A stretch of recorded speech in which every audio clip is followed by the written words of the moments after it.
I haven't seen you guys since Thursday. What's one thing that you can tell me? What's something that you can like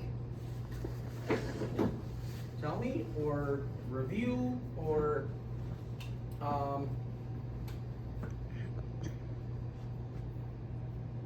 okay, ready to feel dumb? Yeah? Are we ready? Everybody go like this. Come on, you're a big buck. Put your thumbs on your nose. Now. 2 thumbs, you're a big buck.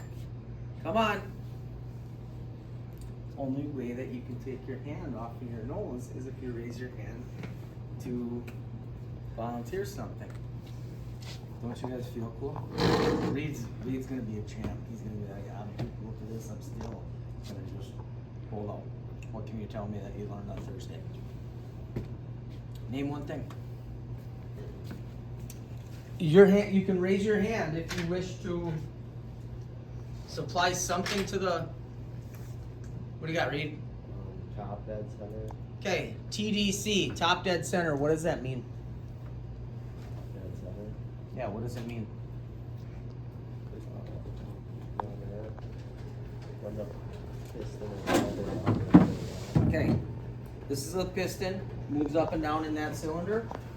When it's as far up toward the top, so actually the way that it's looking here, the way it's hooked to the crankshaft, right there, thumbs on your nose. As far up to the top as it possibly can, you're good to go. Thank you. Hey, wasn't that hard? Hey, you're not special. Nice work. Okay, the next time I see somebody remove their thumb from their nose without actually raising their hand, they're gonna get push-ups. So get your thumbs on your nose until I tell you. William. I'm recording. William's recording. He's off the hook. So? William, do you want to tell me anything? No. Bottom dead center. I already said that. Okay. Pistons, everything opposite. Yeah. Great, William, you did outstanding. Thank you. What do you got, Tyler? When the piston moves up and down, the valve's open. Okay.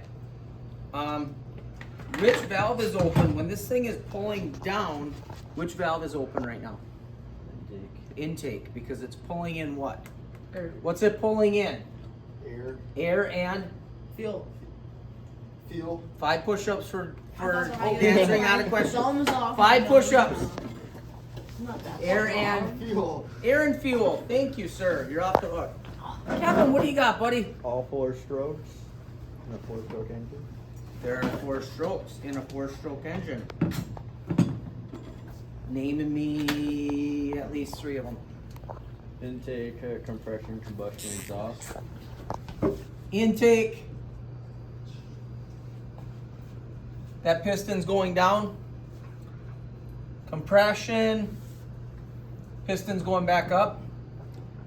Combustion. Or the power. Stroke. It's going back down. And then exhaust. It's going back up. Remember, ladies and gentlemen, that just because I say it's going down or up doesn't physically mean down or up. Again, you're gonna hear me talk about this, but my down and up is just referring to it whether the piston is going toward the spark plug or toward that cylinder head, okay? That's what my down or up. I'm always gonna refer to this when I'm saying down or up. I'm referring to it being in this orientation, but like I've said, this motor, for instance, is actually designed to go just like this, is how it actually sits on the lawnmower that it goes in. Regan, what do we got?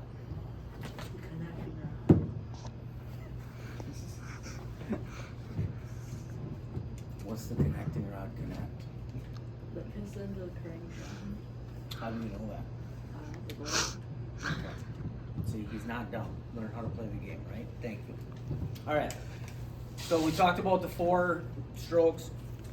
I said to you on Thursday, I said, there are 3 things that are necessary for an engine to work, or for an engine to run. And I think it was Reed said something about compression, or somebody said something about compression, and yes, that's all in line, but first and foremost, Kevin brings in something tomorrow and says, hey, this doesn't run. First thing that we're gonna look for is, does it have what? 3 things. Give me one, William. Fuel. Is it getting fuel? Does it have fuel? Is it getting fuel? Okay? If not, it's a fuel delivery system or issue or a carburation issue. Okay? Carburetor's job is to, like what I said, asked PJ before, I said what's coming in, and it is air and fuel. A carburetor's job is really just to deliver air and fuel to the combustion chamber. All a carburetor does is it mixes air and fuel, okay, and regulates how much goes in. Okay, when you got a carburetor issue, it's getting either A, too much fuel, or B, not enough fuel. I don't condone this by any means, but like literally you could have a match sitting right here. You could have a match and a 5-gallon bucket of gas. And you go just like this, goosh, all of it on there. Is it gonna blow up in your face? No. No. That amount of liquid is going to extinguish that source. It's going to, it's gonna put it out. Now we're just gonna have 5 gallons of gas all around here. You have a propane torch sitting here. With that, say the trigger stuck wide open, and you take same 5 gallons of gas, propane torch, continuous fuel source, dump that gas, what's now gonna happen to that gas? Poof, right? That's going to burn. It's going to. With that said, gentlemen, why I kind of use that analogy is fuel needs to get mixed with air. It's got to get atomized, and that's what a carburetor does. Okay. So, Deegan moved us into what's next. Another part on here that we're going to talk about right now. This PowerPoint just kind of goes through a whole bunch of parts on the basic construction of modern day small engines. But in a nutshell, we hammer through this, then we move into tools, and then we go from there. This is actually the connecting rod, okay? The connecting rod hooks to the piston on one end, and that's what I was going to try to dig out, is some kind of a piston, but I don't know what I got.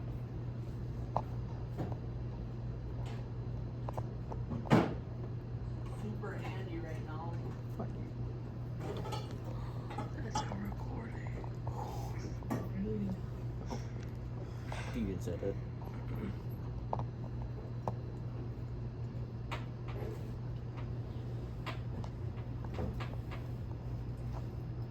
He's wearing a wire.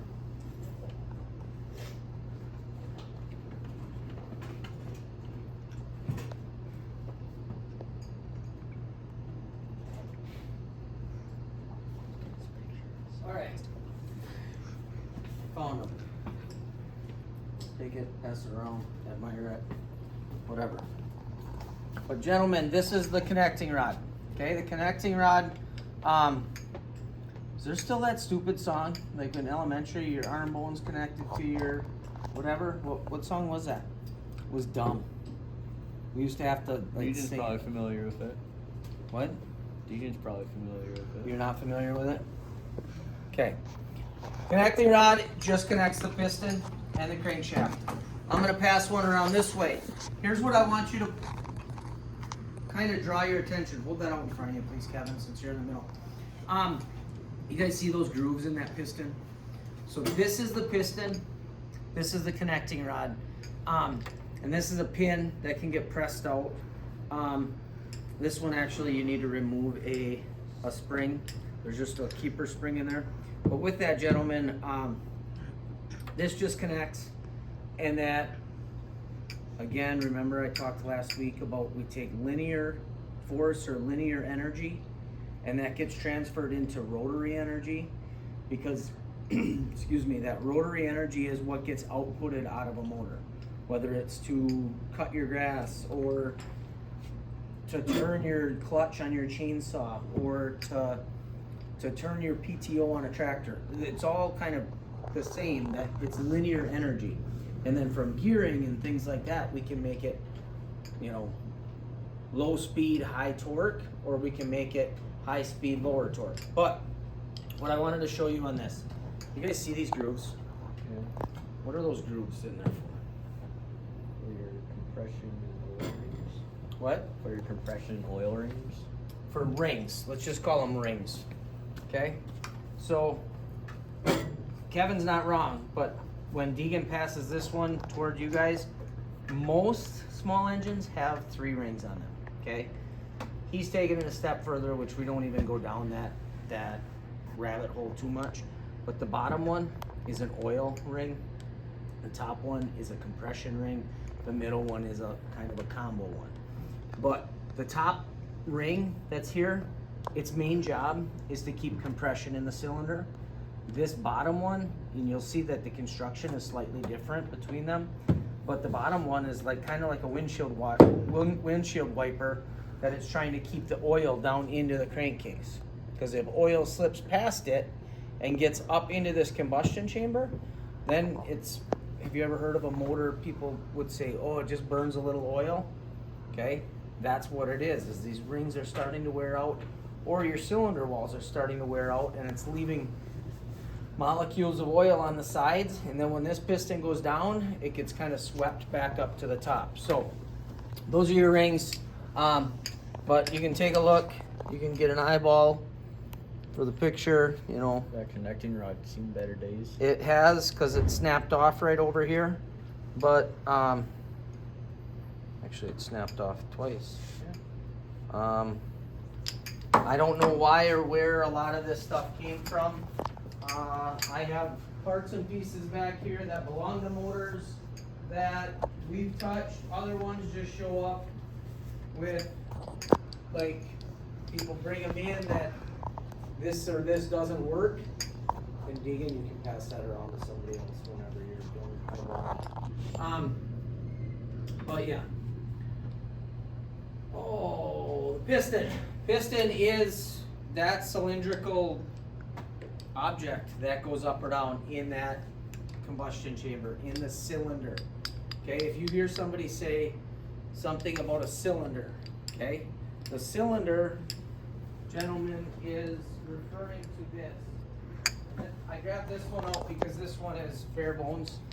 Okay, that's the cylinder. I'm gonna pass this around so that you guys can kind of eyeball what this actually looks like. You can actually see the mirrored, clean finish that is machined on the inside of that cylinder wall. But yeah. Don't you want cross action? What? Don't you want cross action on that On what? cylinder wall? You can, but this is brand new. It's machined to a perfectly flat finish. Yes, later on in life, if you ever have to do any machine work, sometimes, but that's over anything that we need to worry about in this class right now. What else? This again, we don't have to worry. All right. A flywheel.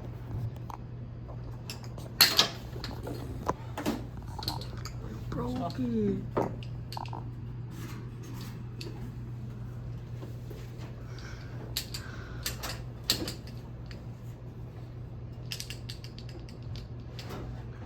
Table.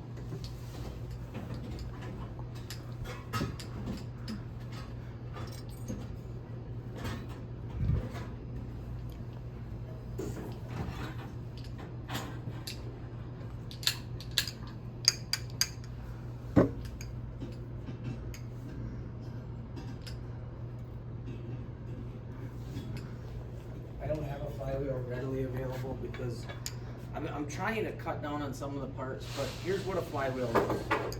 A flywheel sits, okay? Flywheel sits here, and the flywheel is on the side, ladies and gentlemen, that if there's a recoil, okay? If there's that shroud, can you just set those down? Leave them alone, please. if there's that shroud with the handle, with the recoil on it, with your pull cord to start it, the flywheel is right underneath that. Because when you go to pull, what most mechanisms nowadays, is as soon as you pull, the centrifugal force pushes little cogs out, okay? Little fingers come out of this little center hub. And when you go to pull, it whips these two fingers out. And those fingers catch in little holes on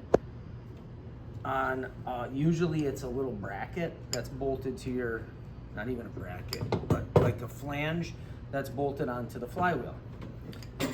That flange is bolted on usually right here. Now, this is a flywheel. What's it designed for? It's designed part to create some like centrifugal force, and they can be kind of heavy. Part of the heavy is the magnets that you see right here. Okay, and I'm going to talk about the magnets in a minute, but part of the heavy is along with the crankshaft. Remember the other day I was kind of talking about there's these weights that are off-centered. So when this thing spins around, you know, if I grab this in my hands, I know that my hands aren't like a perfect balance, but as soon as when I'm right there, it'll sit straight up and down, okay? But as soon as I get to one side or the other, this wants to roll and these weights want to kind of fall toward the bottom. And then, again, if you think about right now, the piston's at top dead center, goes to here, okay? So like this is creating that vacuum pulling down, okay? Now the momentum of these wanting to get back down to the bottom are gonna push it back up and compress that fuel. Okay, so it pulled in air and fuel, pushed it back up and compressed it. It's gonna get right to there, and then it's gonna go pow! And when it goes pow, it shoots it around again, and then when it goes back up, that momentum is then gonna push those exhausts out. Okay, does that make sense in a nutshell? That's all tied to your flywheel as well, okay? That flywheel spinning around, doing the same thing. These magnets, on the other hand, PJ, wake up. These magnets, on the other hand, when they go around this thing called a magneto, in this class, I don't get too in depth in like electricity and how electricity is created, all and whatever. Easiest way to think about this magneto is like a miniature generator, okay? And it's little, usually copper coils, and it goes past there and it creates this little miniature electrical field. And when it does that, it sends electricity through, and then in the process, it like shorts it out. And when it shorts it out, because hopefully you've learned enough basic electrical theory that you got to have a circuit for there to be electricity. There's got to make a loop, and that's kind of what it does.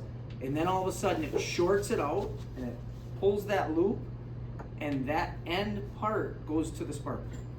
In a nutshell, that's how it works.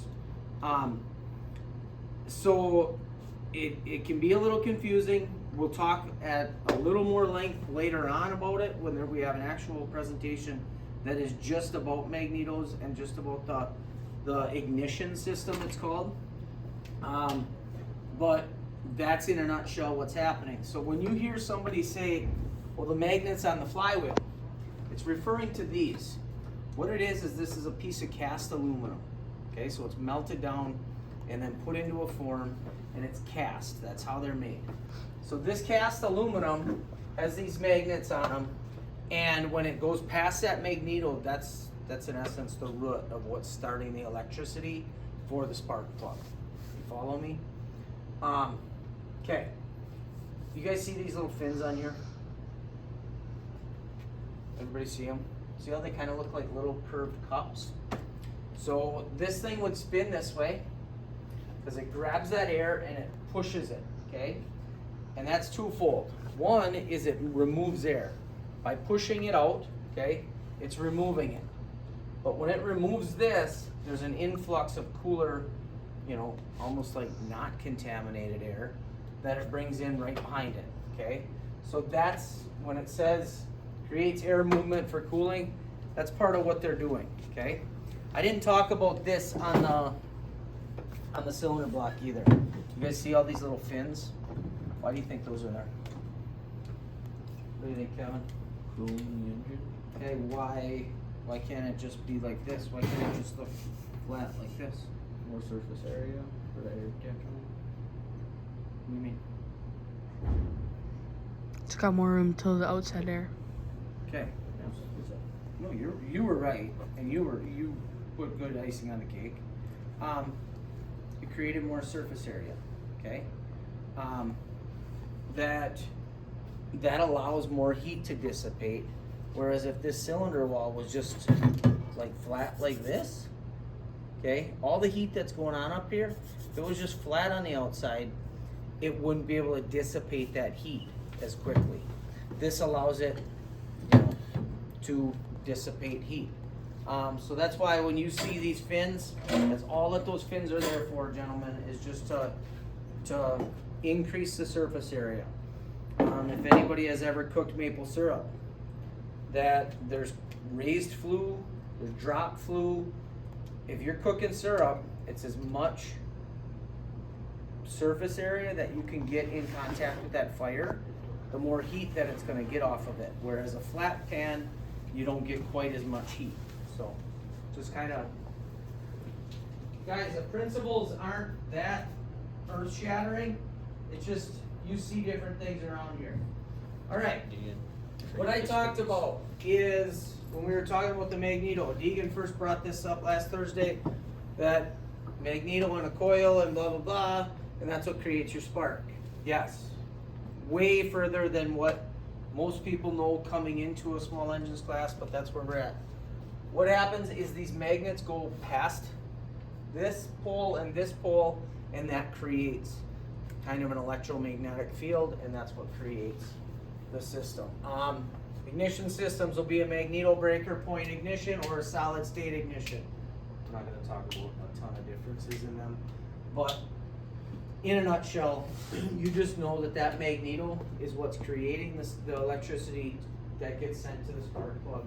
And in this small engines class, you're good to go. Shrouds. You're gonna hear me talk about remove that shroud, or I'm gonna say, hey Reed, grab a 7/16 and remove that shroud so that you can get at it or whatever. Have you guys heard that term shroud before? Deegan, have you personally heard the term? You've heard the term? Okay. William? I think I've heard it. Tyler? Not so much, so? PJ? I think so. Reed? Not a whole lot. Okay. That was a curiosity thing. I don't know if that's a term, like I use it on a regular basis, I think, but it doesn't come up a lot in school, and I don't know. Okay, so when you talk about a shroud, it's usually just a cover, okay? So what is this? This is just like the recoil cover, and it would go over the flywheel. So this is like in action, the person's going to pull it off or reinstall it. It can be guarding, okay? So sometimes there's a shroud over a belt or whatever. I like that this presentation includes that term, because on motors, there will be a lot of like coverings that we will refer to as a shroud. And I like to deliberately talk about it because then you are familiar with the term. Okay. We'll do a whole thing on carburetors, but in essence, just like we talked, or what I said 10 minutes ago, that its main job is just it mixes air and fuel. But I want to plant the seed right now. A carburetor, fuel comes in. It goes into this bowl. This bowl, this portion, looks right there, it just looks like a fat ring or something on it, okay? And what happens is it's a float, okay? It's like a bobber, like a fishing bobber, okay? Granted, it's not shaped like a little round bobber or a stick like a bobber, but it's this big disc. It's like a floating donut, and it's hinged on one part. And I'll just go left to right. Fuel comes in here, and it comes out, say right there. And there's gonna be, usually it comes out right next to where it's hinged. So right now, that fuel level goes down. This dips down, that allows fuel, bloop, bloop, bloop, bloop, bloop, falling in there. All of a sudden fuel level gets up, it gets to right there. That usually pushes a little needle into a little hole right here, and it just, if you ever hear somebody say a needle in a seat, yeah, take out and clean the needle in seat, that's what they're talking about, okay? So, in there, we'll look at enough carburetors, we'll deal with enough carburetors this year that we will get ample time to look at the needle in seat. Plugs that off, stops the flow. Fair enough. Fuel goes down, this goes again. Okay, are we clear on all that? That's how fuel gets into what people call the bowl.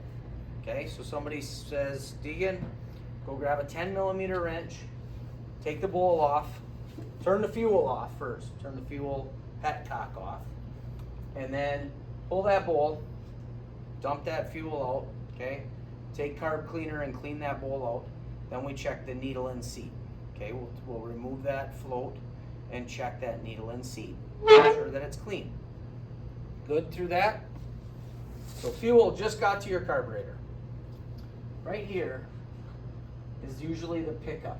You guys see this little arrow? It's subtle, but see that arrow coming this way? I think it is the Venturi system, the Venturi principle, but whatever. Here's how it works. Air's coming in really hard this way. And what it does is when air flows, it will create a vacuum behind it. Okay? So air's flowing this way in, it creates a vacuum, and that little bit of a vacuum is enough to pull it up this straw. So this is nothing more than a straw. Okay? It's not like there's a pump that's shooting fuel in. On fuel injected motors, yes, that is the case. But these, it relies on air. So after your needle and seat get cleaned, your next most common culprit is gonna be this main straw gets like clogged with gunk. If you use bad fuel, if you use, well, when fuel gets old and when it gets bad, this stuff gums up and gels up, and then you gotta clean it. But when this pulls through, that's creating this fuel mixture, and what it's doing is it atomizes. It goes into little speckles, and it comes in as air and fuel. From there, from right there, would attach right here on this motor. Okay, this is your intake, and on this one, similar. Your carburetor bolts here, and this is your intake. See those two holes right here and right here? That's what would bolt right there and there. You follow me? So that's that. Question thus far, gentlemen?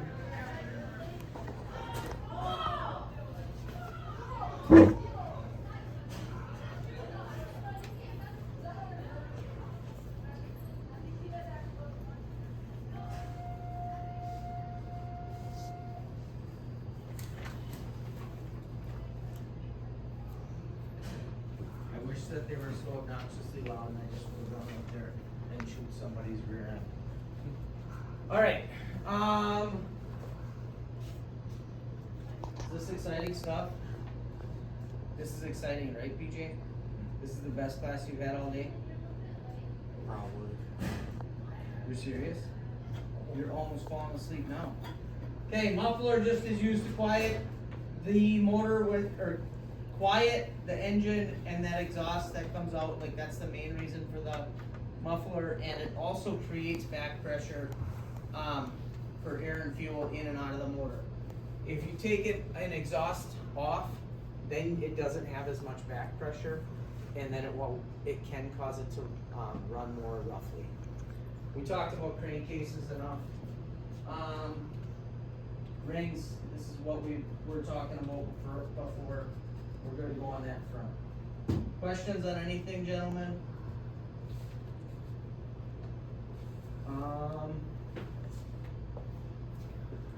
Why? All right, William, you can kill it.